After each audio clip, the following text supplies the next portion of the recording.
ഇടതുപക്ഷത്തെ മുഖ്യ ശത്രുവായി കാണുന്ന കോൺഗ്രസിന് ഹൈന്ദവ ഫാസിസത്തെ ചെറുക്കാനാകില്ലെന്ന് മന്ത്രി പി രാജീവ്. ചാലക്കുടി മണ്ഡലത്തിലെ LDF സ്ഥാനാർത്ഥി പ്രൊഫസർ സി രവീന്ദ്രനാഥിന്റെ തെരഞ്ഞെടുപ്പ് പ്രചരണത്തിന്റെ ഭാഗമായി കൊടുങ്ങല്ലൂരിൽ സംഘടിപ്പിച്ച സാംസ്കാരിക സായാഹ്നം ഉദ്ഘാടനം ചെയ്ത് സംസാരിക്കുകയായിരുന്നു മന്ത്രി.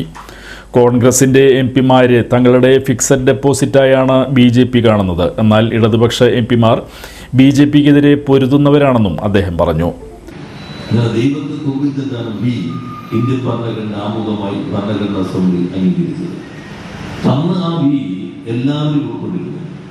ആ വിയിൽ മുസ്ലിം ഉണ്ടായിരുന്നു, ആ വിയിൽ ക്രിസ്ത്യാനികളുണ്ടായിരുന്നു, ആ വിയിൽ ബുദ്ധവംശജരുണ്ടായിരുന്നു, ജൈനവംശജരുണ്ടായിരുന്നു.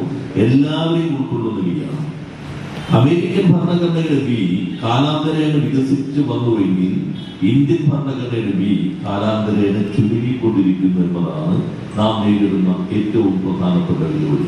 ഇതാണ് അദ്ദേഹം പരാമർശിച്ച ആ തുടക്കത്തിൽ എനിക്ക് സൂചിപ്പിക്കാനുള്ളത്.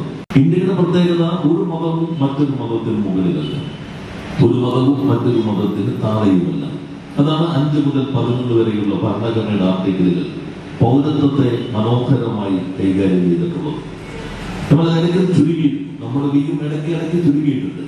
ആദ്യം ഭരണഘടന അംഗീകരിക്കുമ്പോൾ 5-ാമത്തെ ആർട്ടിക്കിൾ എന്ന് പറഞ്ഞാൽ ഇവിടെ ജനിച്ച കുഞ്ഞിന് പൗരത്വം കിട്ടും. അച്ഛനും അമ്മയും ഏത് രാജ്യത്തുള്ളവരാണെങ്കിലും ഇവിടെയാണ് പ്രസവമെങ്കിൽ കുഞ്ഞിന് പൗരത്വം കിട്ടും. നമ്മുടെ നാട്ടിൽ ചിലത് അമേരിക്കയിൽ പോയി പ്രസവം അവിടെ ആക്കി കഴിഞ്ഞാൽ കുഞ്ഞ് അമേരിക്കക്കാരനാകുമല്ലോ എന്ന് കരുതി ഡേറ്റൊക്കെ ക്രമീകരിക്കുന്നത് ചിലപ്പോൾ കാണാറുണ്ടല്ലോ. ഇവിടെയും അതായിരുന്നു ജസോറിയോ എന്ന സങ്കല്പമായിരുന്നു. രാജീവ് ഗാന്ധി ചുരുക്കി മാതാപിതാക്കൾ ഒരാൾ ഇന്ത്യക്കാരനായിരിക്കണം. വാജ്പേയി ഒന്നുകൂടി ചുരുക്കി മാതാപിതാക്കൾ ആരും തന്നെ അനധികൃത കുടിയേറ്റക്കാരാകരുത്. പക്ഷെ മതം ആധാരമായില്ല, മതം പൗരത്വത്തിന്റെ അടിസ്ഥാനമായില്ല.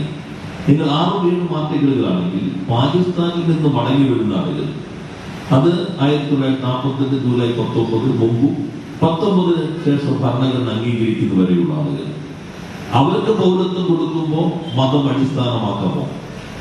അപ്പൊ വലിയ വാദപ്രതിവാദങ്ങൾ ഭരണഘടനാ അസംബ്ലിയിൽ നടന്നു.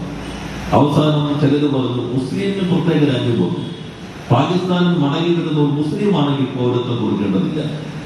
പക്ഷെ ഭരണഘടനാ അസംബ്ലി തീരുമാനിച്ചു പൗരത്വത്തിന്റെ കാര്യത്തിൽ മാത്രമല്ല, ഇന്ത്യ ഒരു മതനിരപേക്ഷ രാഷ്ട്രമായതുകൊണ്ട്, അന്ന് ആമുഖത്തിൽ മതനിരപേക്ഷത ഇല്ല നിങ്ങൾക്കറിയാം. മതനിരപേക്ഷ രാഷ്ട്രമായതുകൊണ്ട് ഹിന്ദുക്കൾക്കൊരു നിയമം, മുസ്ലിമിന് മറ്റൊരു നിയമം, ക്രിസ്ത്യാനിക്ക് വേറൊരു നിയമം എന്നത് സാധ്യമേയല്ല. അതുകൊണ്ടാണ് പൗരത്വത്തിന് മതം അടിസ്ഥാനമായില്ല. CPIM area secretary KR Jaithran അധ്യക്ഷനായി. ജോൺ ബ്രിട്ടാസ് MP, ബാലചന്ദ്രൻ ചുള്ളിക്കാട്, സംവിധായകൻ Kamal, Ashokan Charuvil, Khadeeja Mumtaz, Karivellur Murali, Gayathri Varsha, VR Sunilkumar MLA, UP Joseph, PK Davis, PK Chandrasekharan, CC Bipin Chandran, TK Santhosh, Venu Vennara, advocate TP Arunkumar, advocate Ashraf Saban എന്നിവർ സംസാരിച്ചു.